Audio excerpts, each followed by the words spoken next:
Everyone, आज हम पढ़ने वाले हैं एचटेट 2024 का सीडीपी का एक मोस्ट इम्पॉर्टेंट टॉपिक जो है एडवर्ड थॉर्नडाइक का ट्रायल एंड एरर मेथड, जिसमें हमने कल पढ़ा था प्राइमरी लॉज ऑफ लर्निंग और आज हम पढ़ने वाले हैं secondary laws of learning. So the first law of learning is law of multiple response. तो लॉ ऑफ मल्टीपल रेस्पॉन्स, जैसे इसके नाम से ही क्लियर हो रहा है, इसमें क्या होता है, जो लर्नर या इंडिविजुअल है उसके सामने क्या होता है, कई बार नई नई सिचुएशंस आती हैं। Like individual is confronted with situation, he respond in a variety of ways before arriving at a correct response. तो जब उसके सामने कोई नई सिचुएशन आएगी किसी इंडिविजुअल या लर्नर, देन वो रिस्पॉन्ड कैसे करेगा, ही रिस्पॉन्ड अलग अलग तरीके से रिस्पॉन्ड करेगा जब तक कि वो करेक्ट रिस्पॉन्स पे नहीं आ जाएगा, या वो करेक्ट रिस्पॉन्स पर आने से पहले एक किसी नई सिचुएशन, जो हमने उसको कुछ एक टास्क या कोई एक सिचुएशन दी है, तो वो रिस्पॉन्ड सही रिस्पॉन्ड करने से पहले वो बहुत सारे अलग अलग तरीके से रिस्पॉन्ड करेगा, तब वो जाके करेक्ट रिस्पॉन्स पे आएगा। So first law is law of multiple response. Now second law is law of attitude.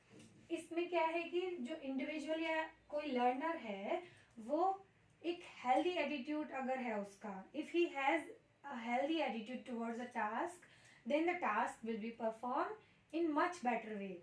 So the perfection of the task depends on the healthy attitude of the learner or an individual. So the second law of attitude is clear. Now we are going to study the law of prepotency of elements. So before going on law of prepotency of elements, we have to understand the meaning and definition of prepotency.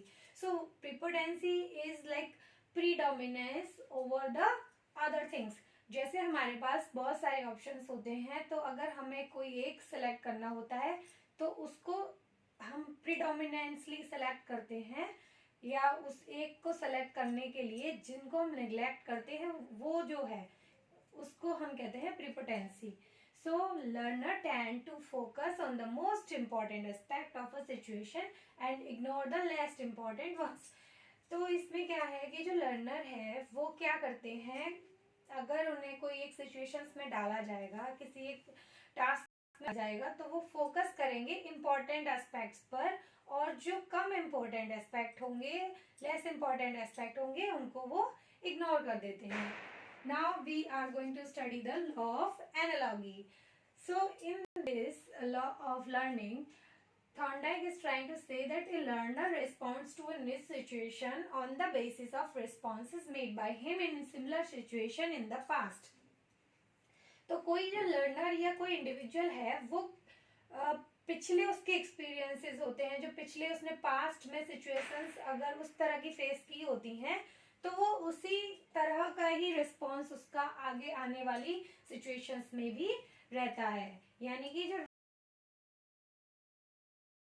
on the basis of responses made by him in similar situations in the past, यानी कि उसने जो पहले उस तरह की situations को face किया है वो उसी तरीके से, उसी एल्गोरिथम को, एनालॉजी को लगा तरीके से वो कोशिश करता है परफॉर्म करने की। Now we are moving on to law of associative shifting. So associative shifting में it states that a learned behaviour can be shifted from one stimulus to another. तो इसमें क्या कहता है, लर्नर जो है वो उसका बिहेवियर वो शिफ्ट होगा, बदलेगा एक स्टिमुलस से दूसरी स्टिमुलस की तरफ। तो ये हो गए हमारे 5 secondary laws of learning. Thank you so much.